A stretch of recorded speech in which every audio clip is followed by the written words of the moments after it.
आज बाजार के दिन हवे पिया खाएला कहिए से तोर सता जिया ए राजा जी। हाँ आज बाजार के दिन हवे पिया खाएला कहिए से तोर सता जिया हाल से जाई बजरिया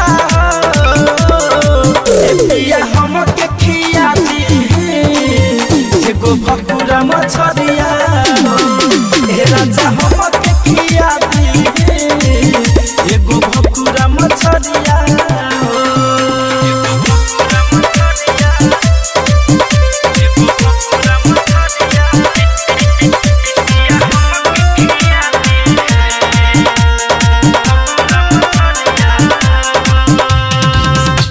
देहिया बदोसर रोजऊ तोरा ना बुझाला देवरा के कही तो अलगे नुकाला।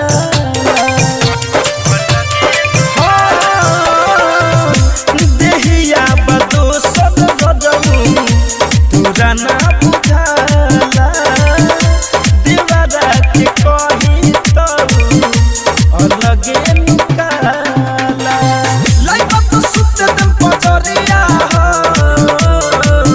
पिया हमके खिया दी एगो भकुरा मछरिया ए राजा हमके खिया दी एगो भकुरा मछरिया।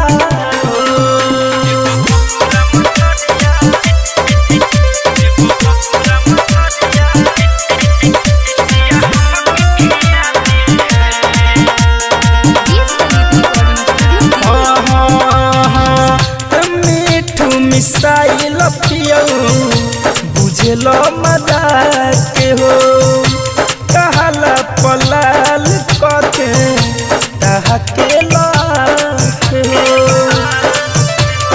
हो ये राजा मीठू मिसाइल पियो बुझेलो मजा के हो कहला पलाल कके तहके लाके हो